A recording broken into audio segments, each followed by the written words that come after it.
Hello guys, তো তোমরা দেখতে পাচ্ছ আমি আগের দিন এফটি অ্যানালিসিসে বলেছিলাম যে আচ্ছা তার আগে এখানে একটা রেজিস্ট্যান্স ছিল, আমি ভুলে গেছি ড্র করতে। এক্স্যাক্টলি এই জোনটা, ইয়েস।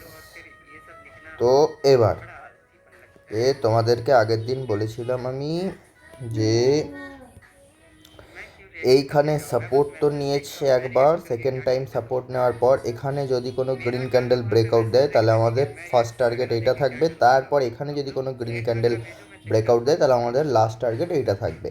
তো তোমরা অ্যাপ্রক্সিমেট দেখতে পাচ্ছ মার্কেট এখানে একটা পুল ব্যাক নিয়ে এই অবধি টার্গেট হিট করেছে, দেন এগেন পুল ব্যাক নিয়ে টার্গেট হিট করেছে এই অবধি। এরপর আমরা আসি কালকের অ্যানালিসিসে।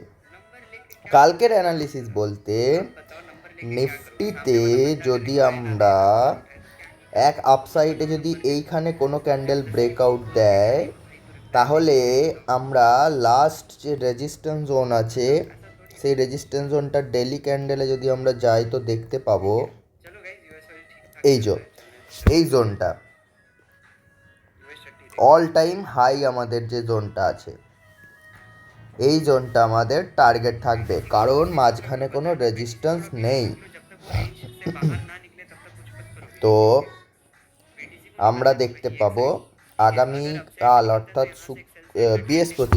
বৃহস্পতিবারও দিতে পারে অথবা শুক্রবারও দিতে পারে। আপাতত আমি কালকের অ্যানালিসিস বলছি। এখানে যদি কোনো গ্রিন ক্যান্ডেল ব্রেকআউট দেয় বা কাল যদি গ্যাপ আপ ওপেনিং হয় এখানে, তাহলে সেই গ্যাপটা ফুলফিল করবে মার্কেট, দেন এখান থেকে আপসাইডে যাওয়ার চান্স আছে। এটা গেল ফার্স্ট অ্যানালিসিস। সেকেন্ড অ্যানালিসিস হচ্ছে এখান থেকেই আপাতত একটা রেজিস্ট্যান্স নিয়ে আপাতত মার্কেট একটু নিচে আছে, তো আমরা এই জোনে কোনো ট্রেড কেউ চাইলে নিতে পারে, কেউ চাইলে নাও নিতে পারে। তো আমার সেকেন্ড অ্যানালিসিস হচ্ছে এখানে মার্কেট আসুক, দেন এখানে যদি কোনো গ্রিন ক্যান্ডেল বা কোনো বুলিশ ক্যান্ডেল স্টিক প্যাটার্ন তৈরি করে তাহলে আমরা আপ সাইডে এই অবধি সেকেন্ড মানে টার্গেট নিতে চলতে পারি।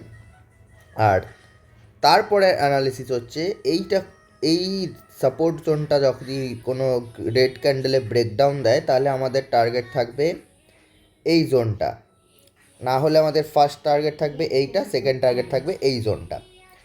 That's it. আর যদি এছাড়াও এটাকে ফল কন্টিনিউ করে তাহলে আমাদের টার্গেট তো রয়েছে রেজিস্ট্যান্সগুলো। তো এটা হলো আমাদের ফাইনাল অ্যানালিসিস। তো কালকে মার্কেট খুলুক, মার্কেট খোলার সাথে সাথে যদি দেখি আমরা এই জোনটাতেই থাকে তাহলে আমরা কোনো ট্রেড পাঞ্চ করব না। এখানে এসে যদি কোনো বুলিশ সিগন্যাল দেয় তাহলে আমরা এই অবধি টার্গেট নিতে পারি, তারপর এখানে ব্রেকআউট দিলে তো এই অবধি আমাদের লাস্ট টার্গেট থাকবে।